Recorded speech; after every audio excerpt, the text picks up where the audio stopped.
Hi everybody, welcome to the MLA Updates Impact Series, and this is the fourth webinar in the program today, which is Marketing Impact Towards 2030.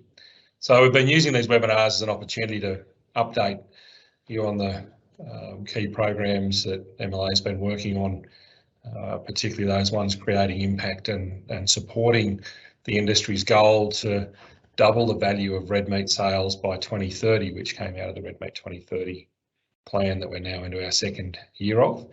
And the series also builds on the webinar series that we ran last year in 2020, where we used them as the mechanism for reporting back to our stakeholders on the progress of so many of our important programs of work around research development, adoption and marketing initiatives.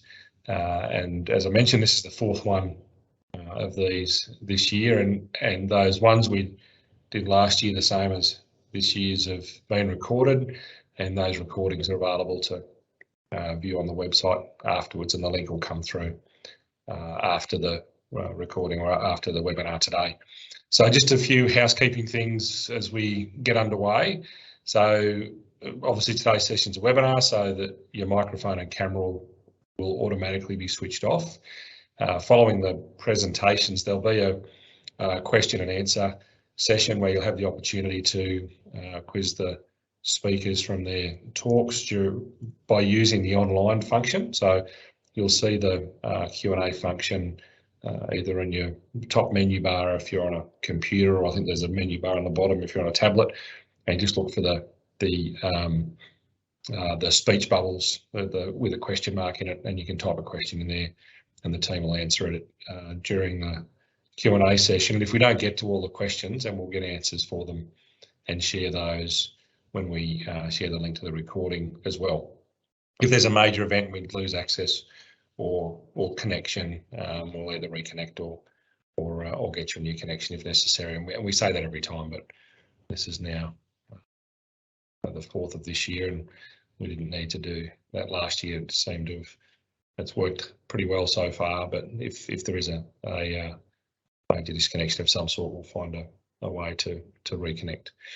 So moving into today's seminar, when we think about the ever changing and highly competitive global marketplace, it's critical that our marketing and business development programs are agile and continue to demonstrate relevance and connection for and to our customers and consumers. So today you've got a bit of an all-star cast of both international and domestic marketing out of the MLA teams.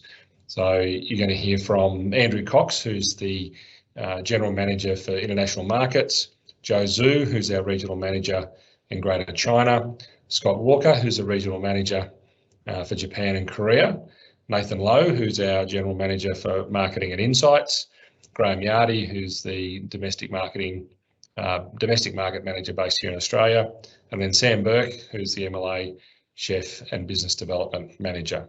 So there's quite a bit to get through, and really looking forward to the messages from all in the team. So thanks everybody for joining today, and I trust that you'll enjoy the webinar. And now I'll hand over to Andrew Cox to get us underway. Fire away, Andrew. All right, thank you very much, Jason. Hello, everybody, and thanks very much for joining us today. I'm MLA's General Manager of International Markets based in Singapore for the last couple of years, and prior to that, I was over in Tokyo. As Jason said, we've got a pretty ambitious schedule today with 6 speakers, so we'll get directly into it. The theme of today's seminar is Marketing Impact Towards 2030. And I know that most of the audience today are primary producers, and as primary producers, you no doubt hear a lot about productivity growth via genetics, feed conversion, drought resilience, etc. But on the marketing side, we also need to make great strides in order to achieve ambitious industry goals. So today you'll hear from some of the MLA staff that we have working hard to make that happen in this area. From the international perspective, MLA's got a network of around 50 staff based in 15 offshore locations, mostly centred in Asia. We have people in Singapore, Jakarta, KL, Ho Chi Minh City, Hanoi and Manila in the south of Asia. In the north of Asia, we have people in Tokyo, Seoul, Shanghai, Beijing and Taipei. And we also have an office in Dubai, London and Brussels and Washington DC. Most of these staff are local people speaking local language, and many of them have worked for Meat and Livestock Australia for over a decade. Next slide, please. In the last couple of years, we've reshaped our strategy, and I just want to quickly explain that strategy to you all to give you some context for the next couple of speakers. All of our regional offices abide by this one strategy on a page, and the overall aim aligns with the industry goal of making it of doubling the value of red meat sales by 2030. So the international team want to make a significant contribution to doubling that value, and we'll do so by positioning Australia as the preferred choice of red meat customers and consumers globally, and by measurably improving economic and technical market access. So we have 6 pillars in our strategy, which all of our budget goes towards in each office. First one is building brand equity for Australian product amongst targeted consumers. That's brand consumer work. Second is increase physical availability of Australian beef, lamb and goat meat products. So that's all the work that we do with the trade, with retail and food service, trying to extend Australian products reach. Thirdly, develop educated ambassadors amongst our staff, customers, media and influencers. So that's build knowledge of our product and our provenance amongst that global network. And on the right-hand side here, you've got the commercial facilitation work that we do. We aim to obviously improve market access and extend the market access for Australian beef, lamb and goat meat globally. We cultivate commercial investment to grow overall sales and marketing presence. So that's things like co-marketing with exporters, trade shows, etc. that we will have a stand with Australian exporters sharing. And lastly, deliver trusted and high quality insights up and down the supply chain. So that's about information flow that our staff can offer, given our global reach back to Australian producers, exporters, etc. Next slide, please. So just before I hand over to the next speaker, I just want to take the opportunity to give you some brief thoughts on 3 things that I believe will be critical to achieving our goals by 2030 from a global marketing perspective. Firstly, the demographics of the world are changing rapidly and the world is aging very fast. So the percentage of human beings that are over 60 years old will double between now and 2050. Japan and Korea, 2 of our largest markets, are already shrinking, and China is expected to start soon. All countries have major challenges to ensure that they are ready for this shift. So from a marketing point of view, this means that the days of relying on population growth to grow our sales are coming to an end, apart from in certain markets across Southeast Asia, for example. So future growth will need to come from increasing per capita sales rather than feeding more people. This means we need to keep investing in country of origin brand, developing new products, and certainly developing high value foods as premiumisation takes its hold. Next slide, please.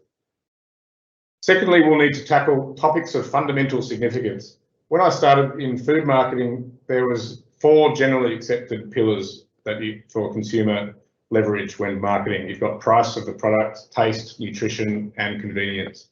But we've all seen how sustainability of food production has become a globally significant topic in the last few years, no more so than in the last few weeks in Europe.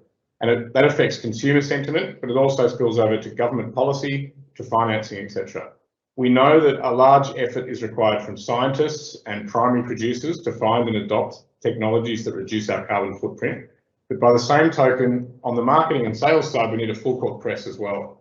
Internationally, all those at that end of the supply chain need to be actively correcting myths and misinformation and educating people about our industry. Lastly, embracing new technology. Next slide, please. We see the impact of technology is having on farming, so digitally connected devices, drones, satellite mapping, driverless vehicles, etc. And the marketing side is undergoing a similar revolution. So that old media communication model of television, newspapers and radio, etc. has changed drastically. We're now investing as a company much more in newer forms of communication like live streaming and TikTok. And even very traditional activities like a trade show are impacted by technology. So what you see on the screen here is photos of our stand at the Seattle trade show in Shanghai earlier this year. Australian exporters obviously unable to attend in person, so we were able to build instead a fully digital interface to allow buyers and sellers to still interact like they would have face-to-face. All right, so that wraps up my intro. And speaking of things that we really need to do well in order to achieve our industry goals, one of those undoubtedly is successfully targeting China's middle class. We're lucky enough to have Joe on hand to tell us more about that. Over to you, Joe. Thank you, Andrew. Hi, everyone. My name is Joe Zhu, and I'm managing the MLA operation in the Greater China region, based here in Shanghai. So let's get ahead. China is already, as you know, the largest meat producer and consumer in the world, and meat consumption growth has been a result of rising income of the emerging middle class and will continue to grow as the economy grows. And as Chinese consumers diversify their protein consumption, beef and lamb consumption has grown even faster than pork and poultry.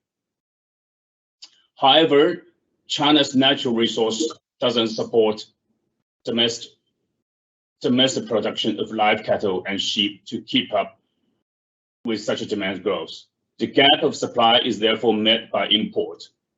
The red meat import has been rapidly growing at 20 to 30% year on year. So even this year, despite all the negativity around cold chain products and the complex port procedures due to their perceived association with the COVID, beef import is still up by 10% and sheep meat by 13%. Rabobank forecasts China's beef demand growth will be steady in coming years. Beef imports already make up 25% of China's total supply, and that share is expected to increase steadily to 30% by 2025, reaching between 2.4 and 2.7 million metric tons. Next slide, please. So Australian meat import to China really took off in 2012, when China became a net importer of red meat and has maintained a very strong position and a premium brand image in the marketplace. This position is achieved through our market access advantage over the last decade and our products fit for the consumer needs. But in the last 2 years, we have seen a reversal in this position due to domestic supply contraction, but more so to political tension and pandemic impact. However, China is still the #1 red meat market for Australia, with 109,000 tons of beef and 87,000 tons of sheep meat shipped to the market just this year, despite all the negative factors impacting the trade. And China is the only emerging economy in our top 4 markets. Next slide, please. But most importantly, Chinese consumers love Australian products. They are demanding Australian beef in supermarkets and restaurants, and the traders don't want to give up even when they cannot find buy. Next slide. So facing this current challenging market conditions, what is MLA's strategy in China as a country brand custodian and industry advocate? Our response is to steer steady through the storm because our ship is too big and our cargo too valuable. Our industry is not a speedboat, and meat business is a long-term business. The favorable market position and brand equity in China are results of decades of hard work in market access, in marketing and promotions, as well as our product integrity and supply strength. We should stay on the long-term course and not lose direction because of short-term currents and waves. And secondly, our current approach and investment level in the market has already taken into account for both the attractiveness and risk profile of the market. Our investment in China has been stable, consistent, long-term minded, with gradual but conservative growth. So despite all the short-term challenges, we still see China as a promising and unavoidable market in terms of growth potential it offers to our industry. Next slide. So in the market, we patiently advocate about our industry and the system to Australia's partners and decision makers in China. And we protect the great asset we have here, the positive goodwill and the trust of Chinese consumers. Next slide. We work to train our customers and help them promote our products to consumers in the supermarkets, as well as in restaurant, as we see in the next slide. Next slide, yes. And we conduct promotions to target consumers to build awareness and purchase motivations in retail and communities, as we see here. Next slide, please.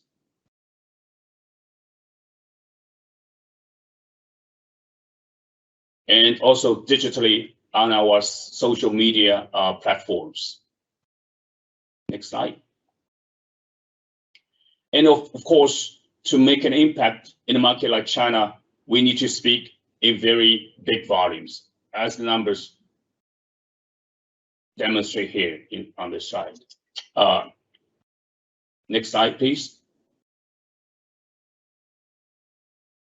So certainly, it goes without saying that the situation we face in China is very difficult, and there's no easy or quick solution. However, it is important to be aware of two things.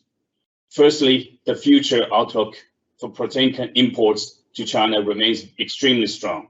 And secondly, there is tremendous goodwill in China towards Australian beef and lamb and goat products built over decades. And despite our recent issues, the product remains very popular amongst the Chinese consumers and customers.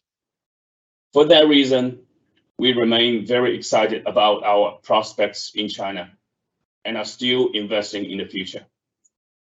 Thank you very much. So next, let me introduce you our next presenter, Ms. Scott Walker, Regional Manager for Japan and Korea. Over to you, Scott. Thank you very much, Joe. Hi, everybody. As Joe said, Scott Walker, Regional Manager in Japan and Korea. I am super excited to take you through a very special activity that MLA executed in Tokyo this year. But before that, I also wanted to give you some market upside, so you can market insights, just so you can get an update of what's happening on the ground. So while international travel, inbound travel is still heavily restricted into Japan, Japanese consumers in country are starting to see a significant easing of restrictions in their daily lives. Now, this is important because it's allowed food service in particular to see a bit of a return after a lengthy period of alcohol bans and restricted trading hours. So we're seeing all those things being lifted. Retail also remains stable. And I can tell you, noticeably, there's more people out and about on the streets as they become more comfortable with this living with COVID scenario. But getting to this point hasn't been an easy road. And for many organizations like ourselves, conducting events and promotions has been incredibly difficult to near impossible this year. Now, that being said, for the ambitious, 2021 presented us some opportunities to grow awareness and preference for Australian beef creatively. So we set ourselves to task.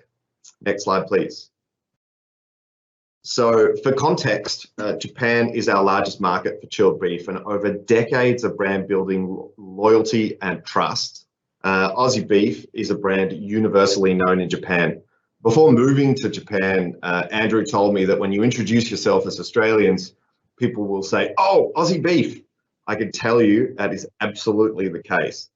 Our brand is built on a foundational concept of Genki, meaning full of life, vitality, and health. We aim to deliver this messaging through high-impact activities and promotions to achieve cut-through. Now, this year, we aim to deliver our message in a space where our competitors couldn't be, leverage the opportunity of the Olympics, create social engagement so consumers were sharing our story for us. We wanted to re-energise a fatigued industry who's been battling away to support Aussie beef for the last 18 months. Wanted to make sure that our activities linked with what we're doing in the retail space. And importantly, we knew that in times like this, any activity was going to be difficult, but we wanted to be bold.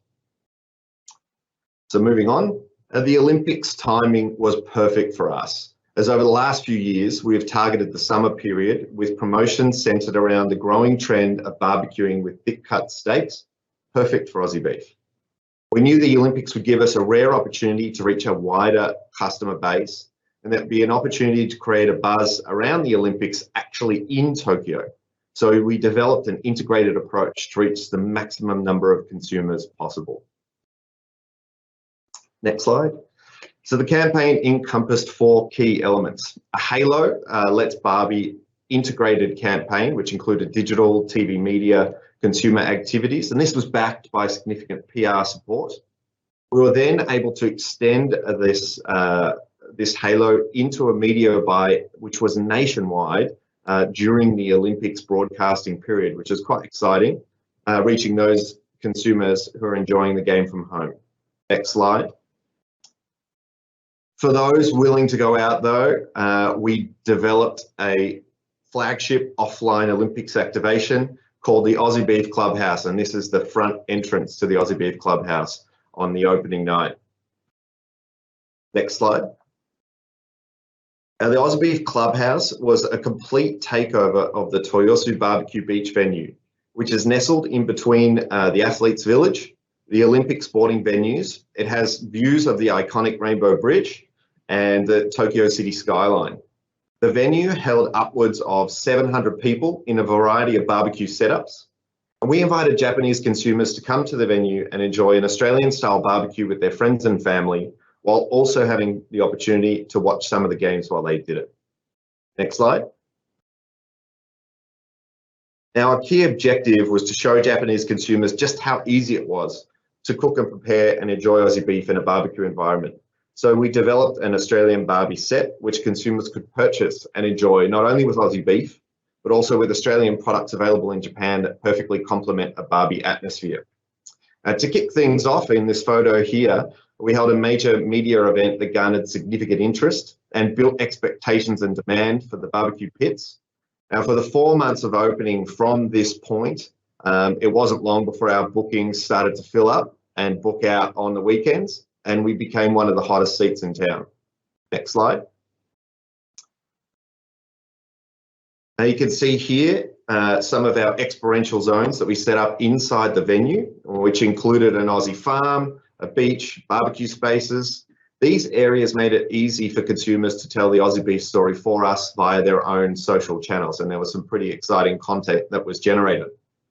We're also lucky enough to showcase our Aussie beef barbecue sets to Minister Tien on his visit to Japan, and we worked very hard to create a real Australian-style experience for the Japanese consumer in the space. I recall actually when discussing a media setup where we were reporting back to Australia, one of the local embassy staff said, look, they loved the venue, but was there any way to make it look a little bit more like it was in Japan? So I take that as a measure of that an authentic experience was delivered. Next slide. We were able to conduct events, seminars, cooking demonstrations, media and trade functions, and a wide variety of influencer activities. Here are some of my favorite moments, particularly when visitors were able to cheer on Japan in a key soccer game during the Olympics. That was quite an exciting moment for me. Let's move on to the next slide. The event wrapped up a month longer than we expected. Originally, it was supposed to go for 3 months, and we actually went for 4 because it was so popular. I mean, to assess the activity, we conducted some research into the impact on our consumer branding, and we were thrilled to see a lift in brand awareness across our major target audiences and beyond. In fact, it went into parts of the country we have traditionally not conducted major activities. Next slide. Now, our media launch event, which you saw earlier, generated 123 nationwide coverages in both online and offline, and that generated a combined value of $7.5 million. So that was a great outcome. And final slide. But the outcome that we are most happy with is to have served over 80,000 visitors at the venue over the 4 months of the activity. It's an outcome to be proud of because in the face of some incredible difficulties with running major events in the last 18 months, our team managed to put together an event that kept Aussie beef topical in a crowded market and relevant during the 2021 Olympic period in Tokyo. Despite my team all needing a bit of a holiday after many days and many nights at the venue, we're already looking forward to our next summer barbecue campaign. And if all goes well and international travel opens, we may even get to enjoy this venue again next summer with you on your next visit to Japan. And I'll end there. Thank you very much. I'll hand over to Nathan Lowe, General Manager, Marketing and Insights. Brilliant, thanks Scott, and congratulations on a fantastic True Aussie Beef Olympics activation in Tokyo. It looks amazing. Look, we're going to shift focus a little bit to domestic marketing right now, and between myself, Graham and Sam, a real pleasure to spend the next 20 minutes or so sharing how we build out our domestic marketing plans, diving into some of the key insights that drive the Australian beef and Australian lamb brand strategies, the activities that are a direct result of those insights. And then Graham and Sam will also dive a little bit more into how we execute those plans across multiple channels to ensure we deliver impact for the industry. This marketing planning process slide that you see here is a little bit pulling back the curtain and is really an overview of the process that we follow every year when we're building the plans for how we're going to spend our marketing investments, always informed by Red Meat 2030 and the MLA strategic plan. We follow a really rigorous process to uncover everything that's happening in the meat category across consumers and customers, building our strategy and tactical plans, executing those activities in market, and then constantly reviewing, measuring and learning to ensure we're always adapting and optimizing our campaigns throughout the year. In reality, it's actually a process that never really stops because of that constant feedback loop. But however, as we move to the next slide, where it always starts is with the insights. Now, I don't expect anyone to be able to read all of the detail in the slides that follow. Essentially, what I'm sharing with you is actual slides and pages that are straight out of our marketing plan.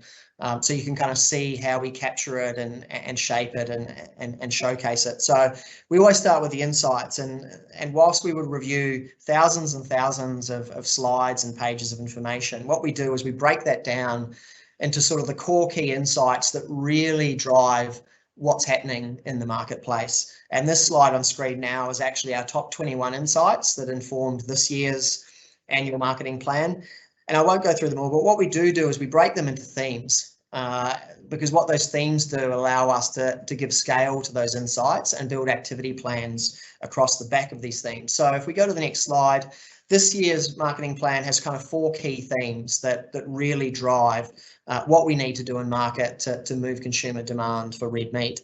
And what we'll do on the coming slides is we'll dive into each one of those insight themes in a little bit of detail, and then I'll share some of the activities that we do as a result of that theme. So the first insight theme is the battle of midweek. This is really all about understanding how consumers shop and how competitive it is to get into that shopping basket. So 85% of shopping occasions are for midweek meals, and we really need to ensure that beef and lamb are considered good value, easy to prepare, to really maximise the frequency with which people buy and cook and prepare and eat beef and lamb.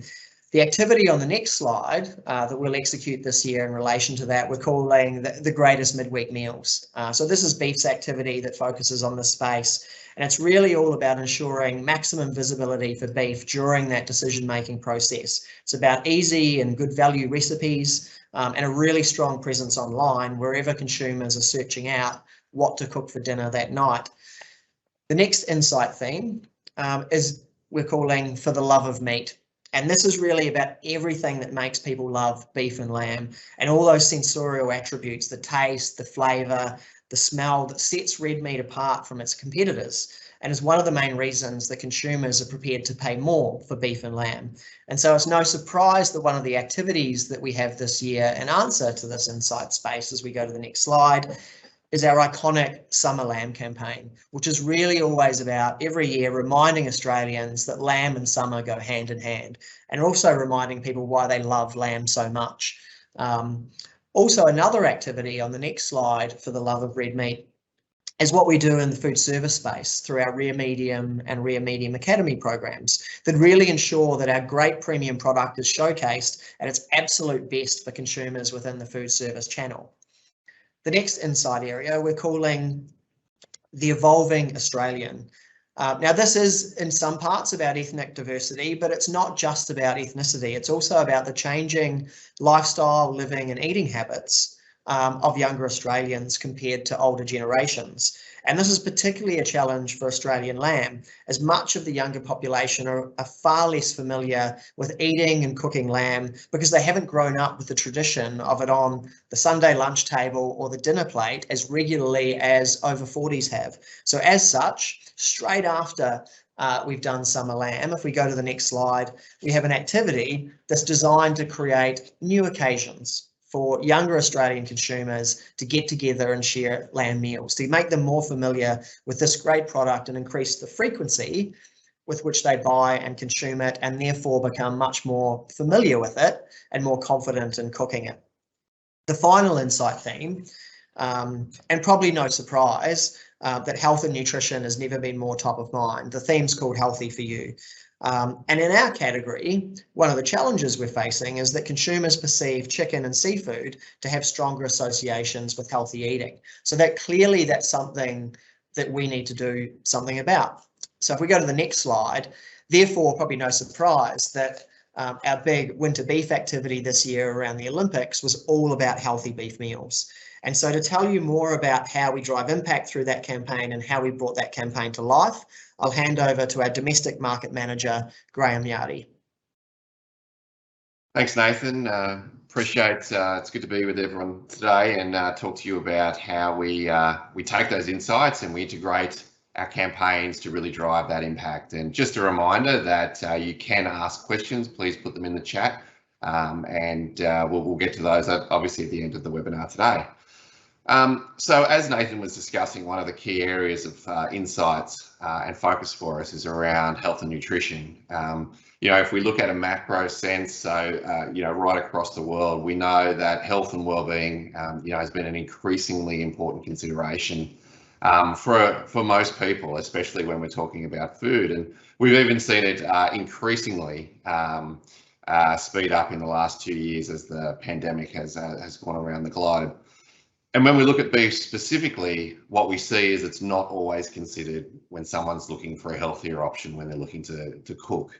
And so that's something that we felt it's incredibly important for us to lean into. On the next slide, please.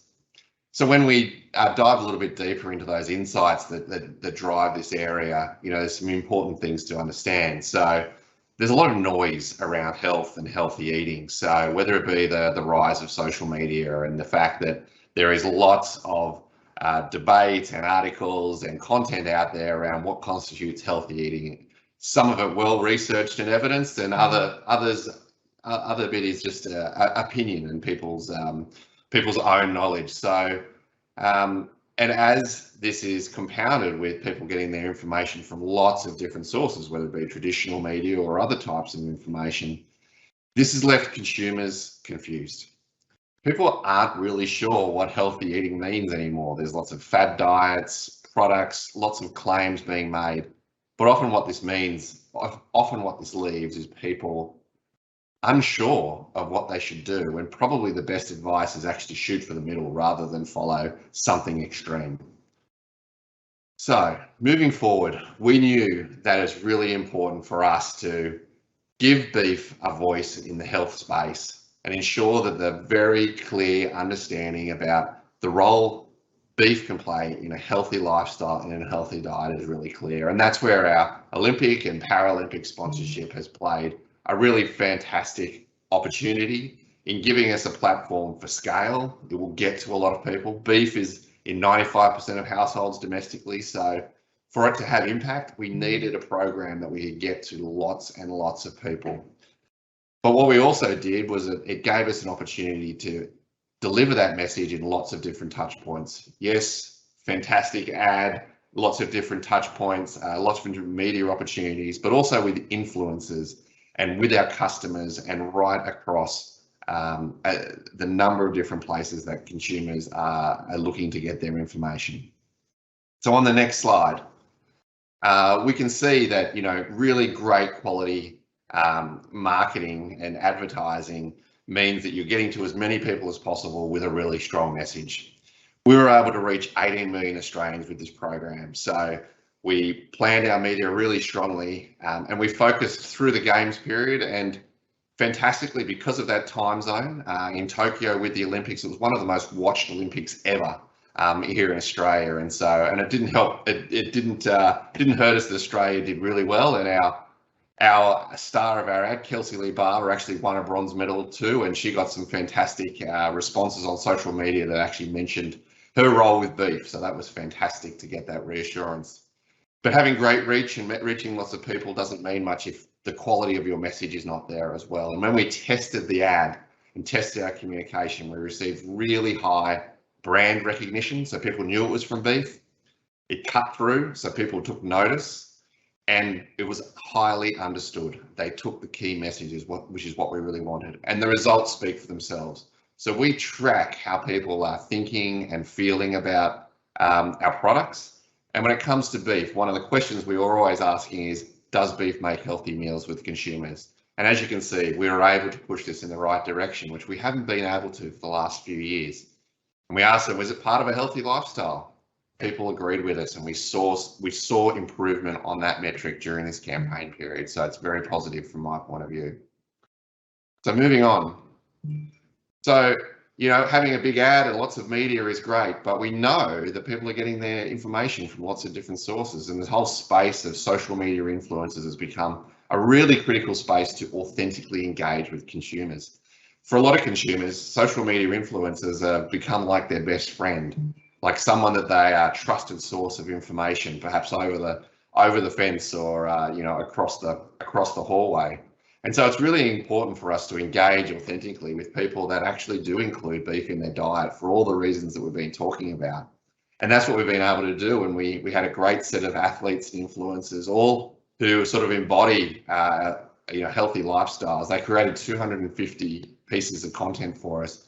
And with this, we've pretty much got into, you know, 17 million Australians' social media feed through that time. So once again, really delivering that message where it's really effective for people to get that. But all of these great messages and with influencers and TV ads and media and integration all come to nothing. And if you see on the next page, what's been critical about it and what integration really means is that we not only take that messaging, but we take it all the way through to our point of purchase with our retailers, with our butchers, online, and of course with our food service customers as well.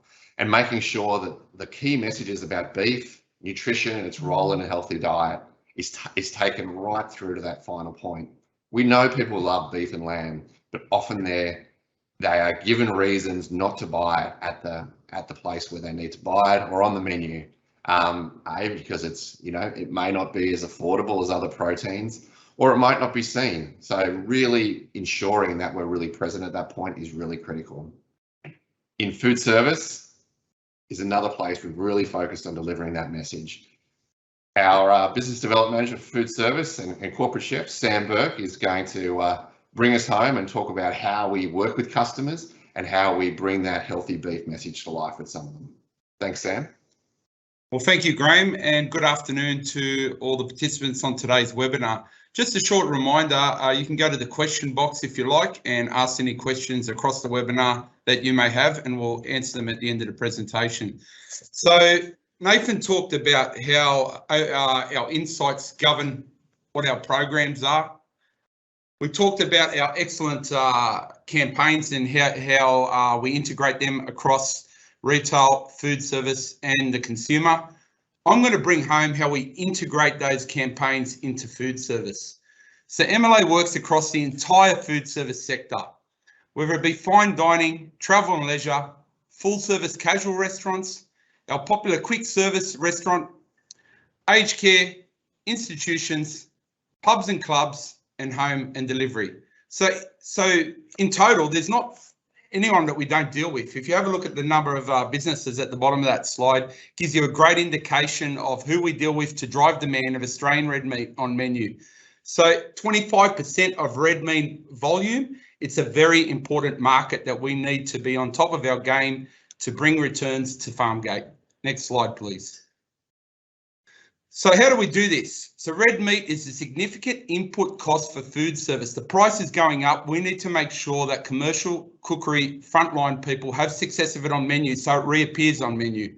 So it's important we do that through Rare Medium and Rare Medium Academy. Cooking skills vary between venues. When I was at TAFE, we had 9 weeks in commercial cookery doing our Cert Free. Now it's only 2 weeks. So it's more important that we help those chefs on the front line have success with Australian red meat through our programs. And I'll talk a bit about that later. Food service drives the future of what we eat. So we see the trend starting in food service and then flowing down to the consumer. So really, if we get it right in food service, it'll end up on consumers' plates. Next slide, please. So how do we partner to increase volume of Australian red meat on menu with frontline big organisations? Well, I'm going to give you 2 examples here today. Australian Venue Co and the Coffee Club. Australian Venue Co, over 160 sites across Australia, second biggest pub group. We work hand in hand to drive value with them on we work hand to hand with them to drive value for commercial food service on menu. And also the Coffee Club, started off in Eagle Street in Brisbane in the 90s, now over a footprint of 400 sites across the world, 260 in Australia. We're working on the front line to grow demand with that business as well. Next slide, please. So if we have a look at Australian Venue Co, we wanted to leverage on their pubs, you know, some of those iconic venues like the Regatta, Cargo Bar. We wanted to make sure that we leverage their reputations for the best steaks to increase foot traffic. We inspired each venue to create its own menu items with Australian beef. So healthy items, we all know they're going for the steaks, the jus, the condiments, the entrees, but how can healthy beef play its part on menu in those iconic venues? So we worked with them on healthy beef meals across their 160 to 170 sites. The result, we aligned this with our winter healthy beef campaign, was in excess of 2,000 extra beef meals that June. So there are additional menu items that drove incremental sales throughout that business in the month of June, tying in with our Olympic campaign. Next slide, please. So the next one, the Coffee Club, 260 sites across Australia. We work with them hand in hand on product development, making sure that beef has new opportunities to shine on menu. One of those was the pulled beef range. We created a new pulled beef tortilla wrap in 2018, and on the back of the success for that, they introduced in July till September a pulled beef sandwich and a pulled beef burger along with the existing tortilla wrap. We backed up with some marketing and clear messages, and as a result of that, an extra 26,500 beef meals were moved through that business from June to September. And also that campaign, I'm excited to announce today, has been extended past September to November on the back of strong sales. So there are additional menu items driving real impact, incremental sales through that business with Australian beef. One of the other things I just want to mention on with AVC company, also they're back on with summer lamb as well. So that's the pub group on the back of that strong success of Australian beef on menu in winter. So we had out of home across major supermarkets. They also had radio ads, and we also had prime position in their menus. So if you have a look on the right hand side of this PowerPoint, you'll see the 4 examples of those sandwich dishes that were put into business to drive incremental value throughout that promotional campaign business period, I should say. Next slide, please. So in summary, if we could bring those all up, MLA marketing, back one slide, please. MLA marketing drives impact through integration across consumer touchpoints. We do fewer, bigger activities to drive scale and reach more potential red meat buyers. And we engage with retail and food service customers for these critical programs to deliver commercial outcomes that drive return to farm gate profits for Australian producers. I'll now pass back to Andrew Cox, who'll take some questions from the participants. Thank you. Thanks very much, Sammy. And that wraps up the presentations from the 6 people that we're hearing from today. So we do have a bit of time left for questions. There's a number of questions already on the chat, and just a reminder, we do have about 10 minutes, so anyone else who has a question, please throw it in. The ones that we do not get to, we will endeavour to get back to you in the final summary after this webinar. We've got a couple of questions about methane emissions from livestock, slightly more technical. Those will be actually covered next week. There's a seminar regarding community engagement next week. But for those who are interested and haven't heard about red meat green facts, we've actually developed various animations about cattle and the natural carbon cycle, and they can be viewed on the red meat green facts website. So please check that out if you have not already. We do have a question about China, which I think we should cover because no doubt China's probably the biggest topic for Australia's global trade at the moment, and Australian beef is caught right up in that. Joe, we did have a good run in China, of course, as you mentioned. We didn't have a whole lot of competition. We were the only country to have chilled access. A number of other countries now have that access, equivalent access, or better given the political situation. And US beef this year is actually bigger than Australian beef sales in chilled beef. So the question is really, what can we do about this long term? Thank you, Andrew. That's a great question. Really, Australia has enjoyed advantaged market access conditions over the past decade in China, where two of our biggest competitors, US and Japan, have been banned in the market. Now, US has regained their access as part of their trade deal with China and has quickly expanded their footprint in the marketplace, and probably will likely to continue to grow as their supply chain recovers and gears up for the Chinese demands.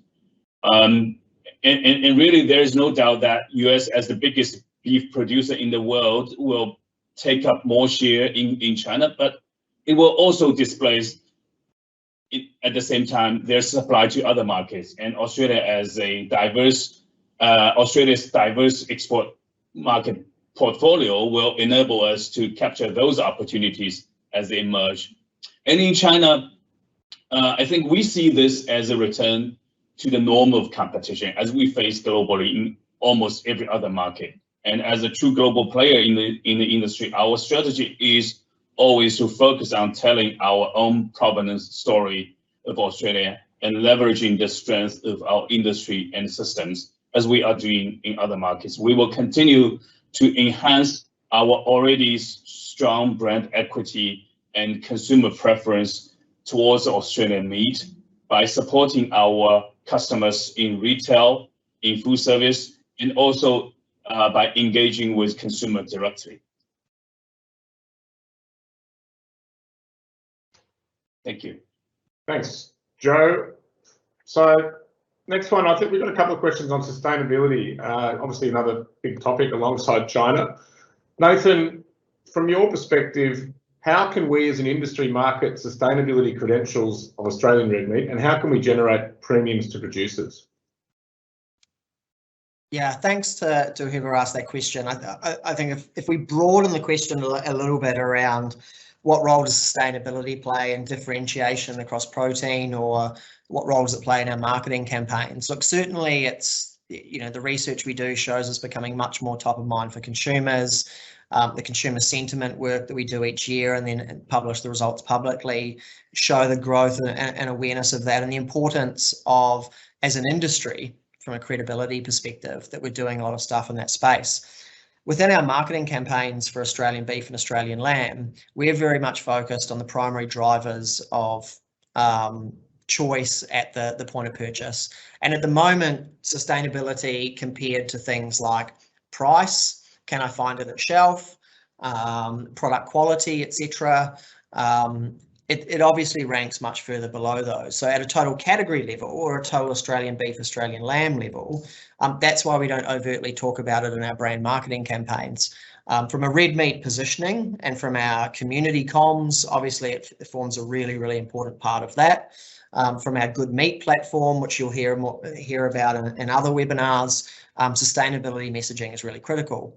Where I think it can generate a premium, and where for people on this call, I encourage you to think more about, and I'm certainly happy for myself or someone from my marketing or insights team to have deeper conversations about is how it can be used to differentiate brands within the marketplace and drive a premium for those consumers where it isn't just one part of a decision set, it is their most important. For the bulk of the category, price is the key consideration, but there are pockets of consumers where that's absolutely critical and they will be willing to pay more for that. But to me, that's not something that's big enough yet for us to differentiate all of Australian beef on.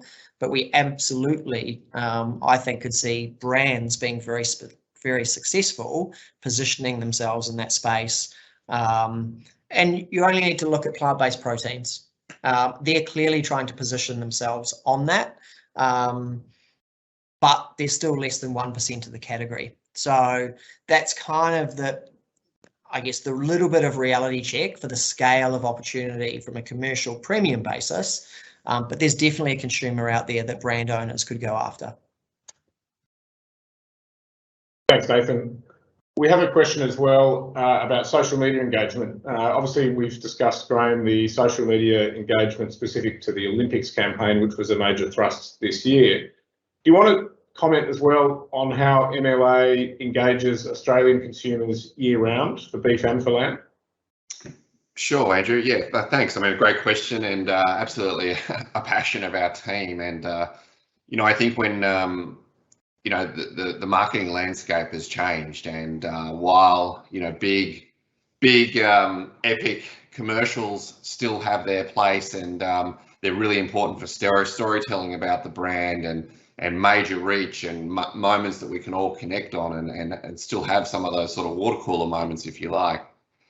Getting a really targeted message to the people that need to see it at the right time is now a critical challenge for marketers. And we know this deeply and we've been really focused on that on the last few years. And to give you a couple of examples, if I think about lamb over the last 12 months, not only have we used things like social media and influencers to drive the mass reach and sort of viral results we get from something like the summer lamb ad, which is helps it to get shared well beyond anything that we could actually pay for and drives a lot of what we call earned media. We've earned those eyeballs because the content is so good.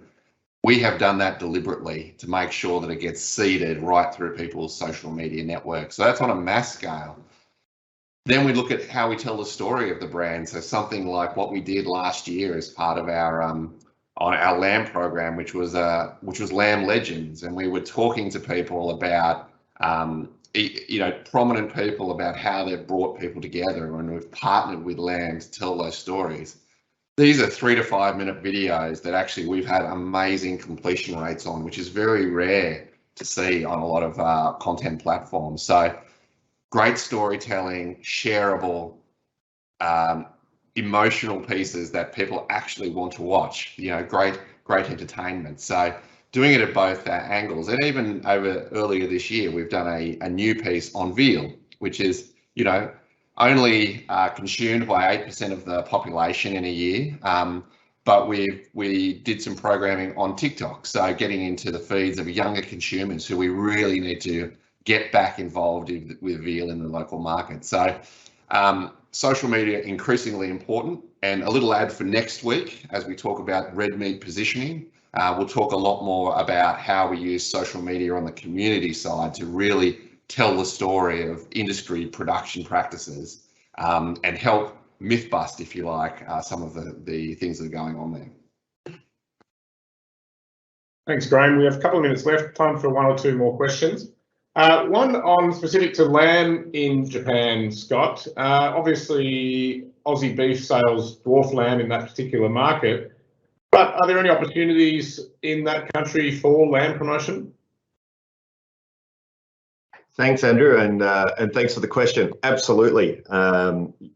Tokyo in itself is, it's one of the world's biggest cities, and awareness of lamb and experience with lamb is definitely growing. I'm particularly excited that food service is returning to more normal, because you do tend to see quite a lot of lamb in the popular Genghis Khan style restaurants. COVID's had an interesting effect on lamb and actually has been an opportunity in many ways. A lot of restaurants actually converted their facilities into Genghis Khan style restaurants because people felt safer in an environment where air extraction was happening, in a lot of these smaller restaurants. So that actually has turned into a bit of an opportunity to Japan. We still have our key markets, as in Hokkaido, is still performing well.